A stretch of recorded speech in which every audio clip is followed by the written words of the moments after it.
Jean-Luc Mélenchon, c'est le volcan de la politique française, crachant des discours en fusion, électrisant les foules ou carbonisant même ses adversaires. Mais derrière ce tribun hors norme, il y a une silhouette discrète, presque fantomatique. Bernadette Abriel, son ex-femme, la mère de sa fille unique, Marilyn. Pendant plus de 20 ans, elle a partagé la vie de cet homme dont l'ambition semblait dévorer tout l'oxygène autour de lui.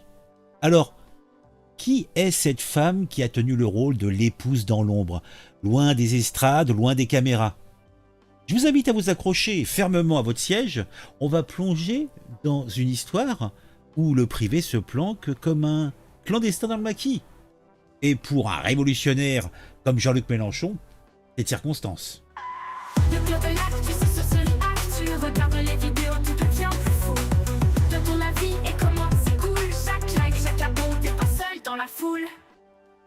On est en 1969 à Besançon, une ville où les pavés sentent encore bon les révoltes de mai 68. Tu as un Jean-Luc, jeune étudiant en philo, barbu, et probablement déjà en train de haranguer ses camarades. Il croise le regard de Bernadette Abriel, de 2 ans son aînée. Elle est née en 1949 à Lons-le-Saunier. Et elle n'a véritablement rien d'une groupie de la Révolution. Discrète, solide, elle trace sa route comme bibliothécaire. Un métier qui, convenez-en, fleure bon le calme et la rigueur. Eh oui.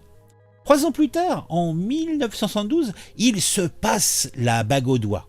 En 1974, Marilyn, leur fille, voit le jour. Pendant 2 décennies, Bernadette accompagne l'ascension de Mélenchon, du militant socialiste au sénateur de l'Essonne, en passant par les réunions en fumée et les campagnes électorales. Oui. Mais, c'est le drame. En 1994, patatras, c'est le divorce. 22 ans de mariage s'effondrent comme un château de cartes sous le vent de l'ambition. Oh oui. Tout cela n'est point beau, tout cela n'est point propre, je vous le dis à chaque fois. Si Mélenchon est un ouragan, Bernadette Abriel est une brise légère, à peine perceptible. Après le divorce, elle s'installe à Massy dans l'Essonne où elle poursuit sa carrière de bibliothécaire jusqu'à sa retraite. Pas de déclaration tonitruante, non. Pas de mémoire croustillante pour régler ses comptes, non non plus. Bernadette choisit le silence, comme une résistante face à l'inquisition des tabloïds qui lui ont tourné autour. Alors, est-ce que l'on ne pourrait pas y voir une forme de noblesse, ou juste peut-être simplement une allergie viscérale au projecteur que son ex-mari lui semble plutôt consommé comme un Alexa de jouvence? Il faut le voir comment il est pimpant, l'animal. Oui, pimpant. Mais il ne faut pas oublier que son rôle n'a rien eu d'anodin. Pendant ses années de mariage, elle a été son socle. Elle était celle qui tenait la baraque pendant que Jean-Luc jouait les Che Guevara de l'Assemblée. Il a fallu qu'elle élève seule Marilyn. Il a fallu qu'elle gère le quotidien. Il a fallu qu'elle supporte les absences d'un homme marié à sa cause plus qu'à sa famille. Bernadette Abriel, oui, elle, c'est l'archétype de la femme de l'ombre. Celle qu'on oublie dans les biographies, mais sans qui rien n'aurait pu être possible. C'est un peu comme un machiniste d'une pièce de théâtre. Tu ne le vois pas, tu ne l'entends pas, pourtant, il est indispensable, mais il ne sera jamais sous les feux de la rampe. Parlons un petit peu de la gamine, l'autre femme de sa vie, leur fille Marilyn. Et entre les deux, c'est le seul fil qui relie encore Bernadette à Jean-Luc. À 50 ans, cette fille, elle est le portrait de son père. mais en version somme toute moins tapageuse. Militante acharnée de la France Insoumise, elle a suivi les traces de Mélenchon, mais sans chercher la lumière.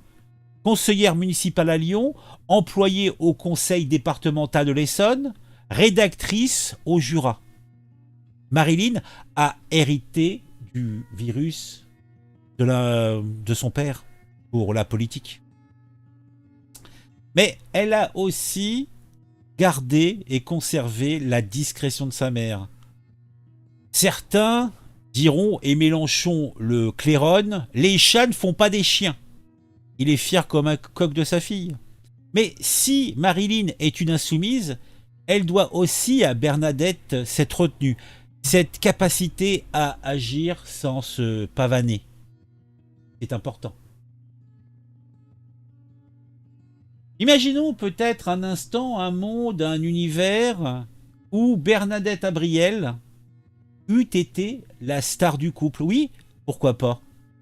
Elle aurait été une égérie charismatique à la tête d'un mouvement révolutionnaire. Mélenchon, lui, aurait été le bibliothécaire, rangé, discret, s'occupant de Marilyn entre deux prêts de bouquins. Absurde, peut-être. Mais pas tant que ça, au final. Car, si vous pensez ainsi, peut-être que cela ne fait que relever l'hypocrisie d'un système où les femmes, trop souvent, sont reléguées au second plan. Même quand elles portent à bout de bras le rêve des hommes. Bernadette n'a pas choisi ce rôle, mais elle l'a assumé. Et on peut lui donner, en tout cas, ça force le respect. Le divorce de 1994 marque un tournant. Mélenchon, libéré, va enchaîner littéralement les conquêtes médiatiques et les combats politiques. Bah oui. Ah, la politique, ça donne envie. On lui prête une idylle avec l'actrice Saïda Jawad, puis des rumeurs avec Sofia Chikirou, rumeurs confirmées. Sa conseillère en com à l'origine. Bon, il va démentir avec la témérité et l'aplomb d'un matador. Mais de son côté, Bernadette, elle disparaît des radars, c'est fini. Pas une interview, pas un tweet, rien. C'est comme si elle avait décidé de devenir l'anti-Mélenchon, une femme qui refuse de jouer le jeu de la notoriété. Et quand on voit le bordel médiatique autour de son ex, on se dit qu'elle a peut-être eu raison. Pourtant, je ne peux m'empêcher de me demander qu'a-t-elle pensé de l'évolution de Jean-Luc. Qu'est-ce qu'elle a pensé de l'évolution de Mélenchon? De ses coups de gueule légendaires, de ses SMS menaçants, ceux qui ont été d'abord révélés dans Complément d'enquête, et de son image de parrain autoritaire qui a été brossé par d'anciens camarades du bonhomme. A-t-elle vu dans cet homme enflammé le jeune philosophe qu'elle a aimé à Besançon? Qu'est-ce que vous en pensez? Ou est-ce que, au final, elle ne voit qu'un étranger qui se retrouve consumé par son ego?